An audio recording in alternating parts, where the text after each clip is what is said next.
경기도 안성시 보계면 남풍리, 이윤엽 작가의 보금자리이자 작업실이 고즈넉하게 앉아있는 곳입니다. 수원에서 나서 자라고 공부한 작가, 미군 기지 이전에 맞선 평택 대추리에서, 송전탑 탓에 동요한 경남 밀양에서, 제주 강정의 구롬비 마을에서 현장 예술가로 현장을 함께한 작가는 어찌하여 안성에 둥지를 튼 것일까요? 안성 맞춤에 딱 들어맞는 안성. 이윤엽 작가가 이곳과 맺은 인연이 궁금합니다. 인터넷으로 쳐가지고 그때 돈으로 2,500만 원인가 2,500만 원 치고 엔터 탁 치니까 금액을 먼저 넣었어요. 돈이 없으니까. 싱겁게 들리지만 참 대단한 인연인 것 같네요. 여기 오신 게 결혼하시고? 아니, 결혼을 하려고요. 하려고. 결혼하려고. 두 분의 보금자리이자 작업장이자 또 아이 키우기 좋은. 눈물 나네요. 작가의 눈물, 콧등이 시큰거린 까닭은 또 있습니다. 그런 의문은 들어요. 저는 왜 굳이 독립만세를 왜 외쳤을까? 그러니까 딱히 김영 선생님도 그거에 대한 답은 못 하시는 것 같아요. 아마 일제강점기에 수탈을 좀 심하게 당해서 야씨 못해 먹겠다 이런 것도 영향을 미치지 않았을까. 그러니까 잘 먹고 잘 살게 해주면, 매우 순진한 생각입니다만, 그게 임금이 누구든 대통령이 누구든 무슨 관계가 있겠어요. 평택 시가지가 평택역과 함께 생겨난 근대도시예요. 전국 양석 3.1운동은 이제 안성 3.1운동으로도 많이 알려져 있지만 평택이 지분을 한 3분의 1 정도 가지고 있다. 영예기부터 시작을 하면 1905년 1월 1일 날 경부선이 개통되거든요. 그때 이제 평택에 역이 3개가 생기죠. 역이, 서정리역, 진리역, 이 3개가 생겼는데 그 중에서 이 평택역 주변이 가장 번화하게 발달해요. 해서 이제 이 역 앞에 처음 발달한 첫 번째 시가지가 이 도시예요. 근데 일제가 우리나라를 침략했다 하면 사람들은 무슨 얘기하면 정치적인 어떤 압박에 대해서만 관심을 갖는데, 실질적으로 왜 침략했냐, 걔들은 이런 얘기를 우리가 잘 생각을 안 해요. 가장 중요한 이유는 뭐겠어요? 경제죠. 경제적인 수탈이죠. 예. 이 평택역이라고 하는 것은 철저하게 경제적 수탈을 목적으로 만들어진 그런 역이에요. 그래서 여기가 원래 다 질퍽질퍽하고 웅덩이고 막 습지고 안성천이 근처에 있어서 막 수해가 심하고 하던 지역인데, 여기다 왜 철도역을 놨냐면 평택평야와 가깝고 수로를 이용해서 평택평야의 그 수탈물들을 실어나르기 편하니까, 그 당시에는 도로가 발달하지 않으니까 그것과 철도와 연결하기 편하니까 이곳에다 철도역을 놓은 거거든요. 저는 유관순에 납득이 돼요. 왜 그랬을까? 그러니까 유관순이 갖고 있는 애국심으로 우리는 다 포장을 해버리지만, 자기 눈앞에서 아버지 죽고 엄마 죽고 하는데 열 안 받아요. 꼭지 붙지. 그러니까 그 사람이 갖고 있었던 어떤 민족의식, 이런 것들도 분명히 존재하나, 그것은 영화가 만들어낸 하나의 어떤 픽션인가 하고, 제가 볼 때는 충분히 그런 사람들은 너무너무 많았던 거죠. 많았는데 이제 우리가 유관순만 많이 보면 되는 거죠. 이곳은 어디일까요? 그 중에 하나가 이제 평택시와 3.1운동 기념 선양회가 함께해서 만든 게 이 3.1운동 기념공원입니다. 저쪽에서부터 시작해서 3.1운동과 관련된 공연물들이 이쪽에 있는데요. 이곳이 이제 평택 최초의 3.1운동 한거지다 이렇게 얘기를 해요. 그전에는 여러 지역으로 나뉘어져 있던 지역인데, 어쨌든 갑오개혁 때 수원 땅이 돼서 몇십 년 동안 수원 땅으로 살아왔던 지역이죠. 그러다 보니까 이 지역에 있는 천도교인들은 평택 쪽에 있는 천도교인들하고 결이 또 달라요. 다시 말해서 이 지역 천도교인들은 어디하고 활동했겠어요? 수원하고 활동하죠. 그렇죠. 네. 예, 여기는 수원 교구 쪽입니다.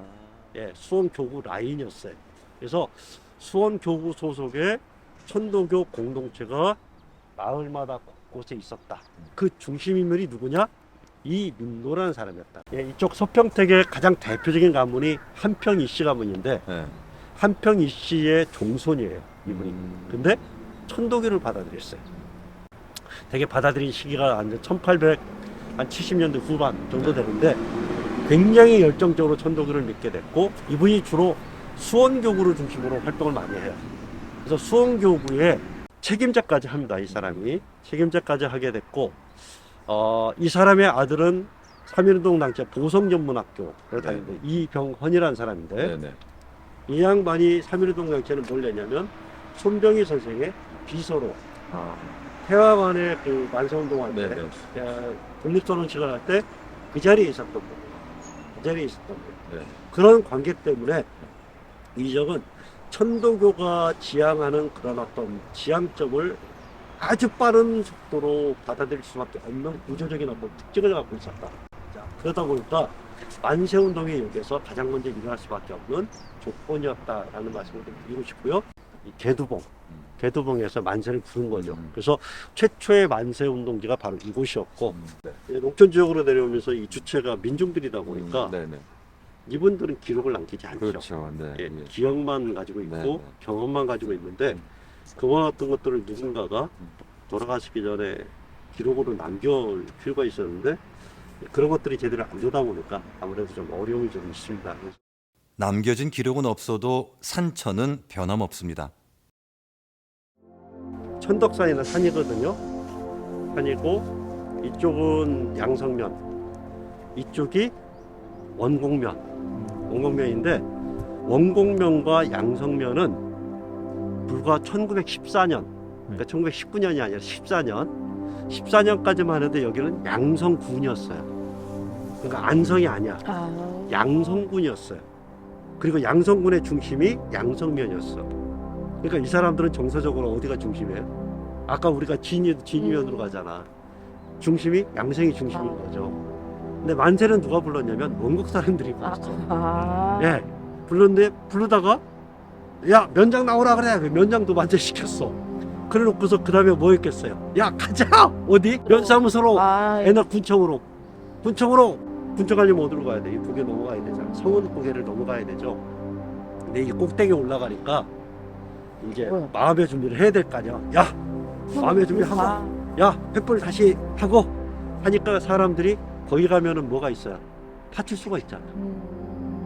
그러니까 뭘 준비했겠어요? 야 그냥 갈 수 없지 하면서 나무까지 꺾어가지고 거기서 몽둥이 좀 만들고 그 몽둥이도 이렇게 메고 이제 거기서 다시 내려가야 되니까 거기서 만세 한번 부르고 그리고 내려갔어요. 가는 길에 불렀던 만세. 그렇지, 가는 길에. 그래가지고 거기를 만세곡이라 불러요. 실감나는 김혜교 선생의 설명에 연신 고개를 주걱거리는 우리는 작가의 작업실로 돌아왔습니다.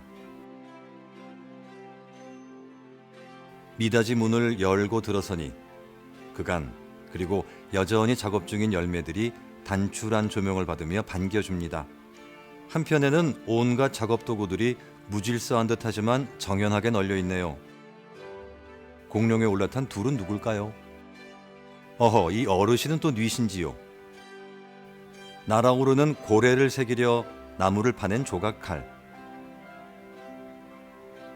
그리고 잉크를 개고 바르는 나이프, 또 낡은 목장갑과 매직펜, 몽당 연필이 작가와 함께하고 있습니다.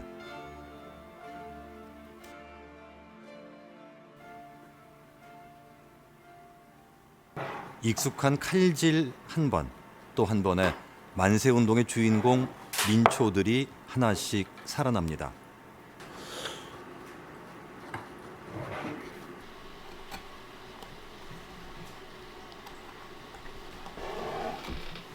쓱쓱, 싹싹, 나무판을 누비는 소리에 작가의 마음이 깃들어 있는 듯합니다.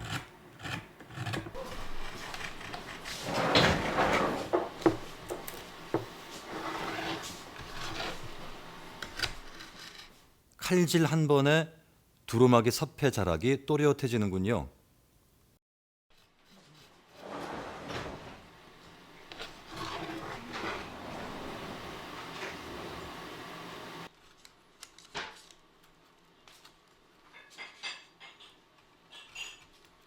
당당하게 받쳐든 태극기 아래로 길고 짧은 옷고름 한 쌍도 존재감을 드러냅니다.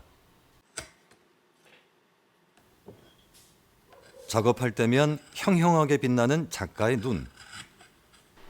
목 터져라 만세를 외치던 당시 민초들의 기계에 감정이입했기 때문일까요?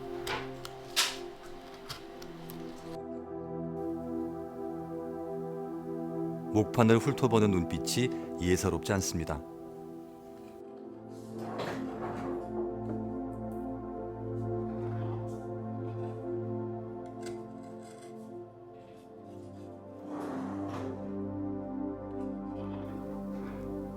가는 눈 뜨고 목판을 응시하는 작가. 언제부턴지 찾아온 불청객 노안 탓이기도 하지만 비분강개해 걸기한 민초들의 얼굴을 하나씩 떠올리기에 그런가 싶기도 합니다. 작업하는 이윤엽 작가의 손놀림이 신중함을 넘어 경건함을 느끼게 하는군요.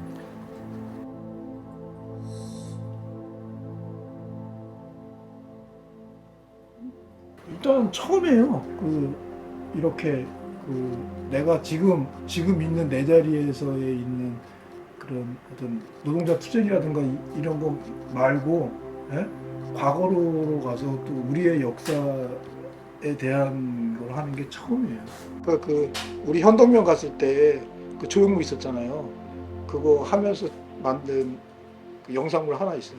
근데 그 영상물만 봐서는 정확하게 이해를 못했고, 아까 그 김영희 선생님 다시 만나고 나서 그 선생님이랑 돌아다니고 나서 그게 좀 잡히더라고요. 아, 이랬구나 그랬더니 실제로 가보니까 거기를 작업이 그러니까 처음에 시작할 때 그렇게 인물 30개에, 예? 그렇게로 시작이 된 거거든요. 민초들 30개. 예? 근데 지금 와서 생각해보면 꼭 그러지 않아? 꼭 그러지 말고 다른 방법은 없었을까? 이런 고민을 할 기회를 못 가졌다는 게 부끄러워요. 끊기 어려운 담배. 아들이 태어나고 전자담배로 흡연 욕구를 달래는 작가.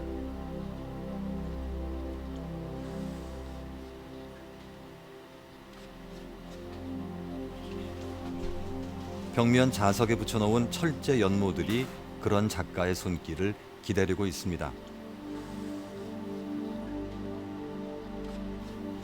화목난로에 살랑이는 불길이 따스하네요. 자, 이제 판화를 찍어 볼까요?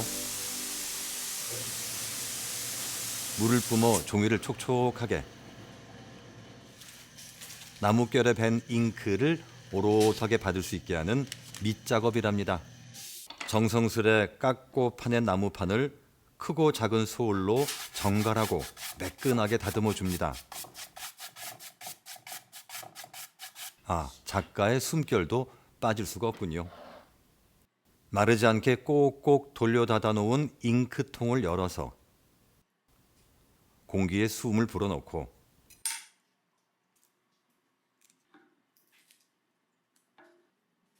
판판한 돌판에 휘휘 척척 익숙한 놀림으로 나이프로 잉크를 갭니다.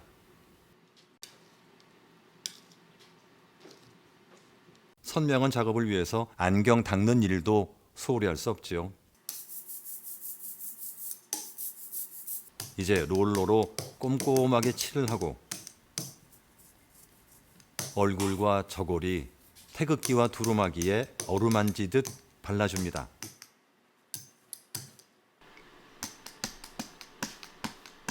탁탁탁 소리가 경쾌하네요.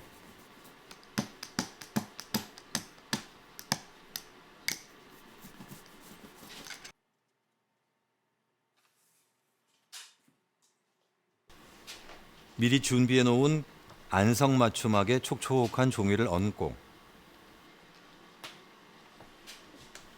그 위에 마찰을 줄여줄 비닐을 조심스럽게 얹습니다. 그리고는 다름질하듯 꾹꾹 골고루 눌러가며 목판 위에 잉크가 종이에 잘 박이게 두루 밀어줍니다.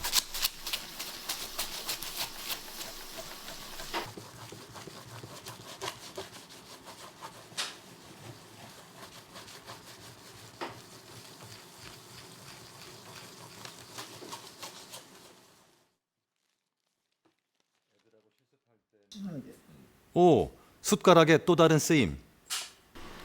비닐 걷어낸 종이 위를 얼음판 지치듯 누비고 있네요.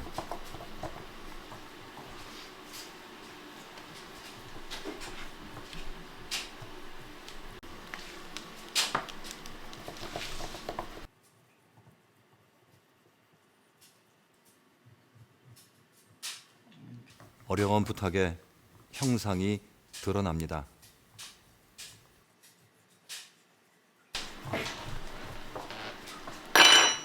땡그렁, 숟가락 놓는 소리.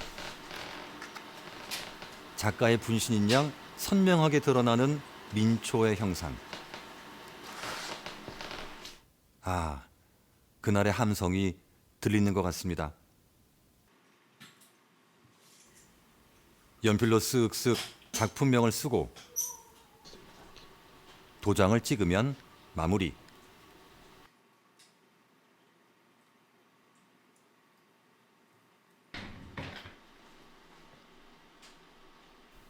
아, 현덕면 이인철님.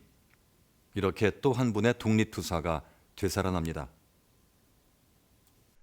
시작이 있으면 끝이 있는 법. 만세에 비치던 민초들을 되살려낸 잉크를 깔끔하게 걷어내며 마무리하는 작가. 새로운 작업을 위한 에필로그인 셈인가요?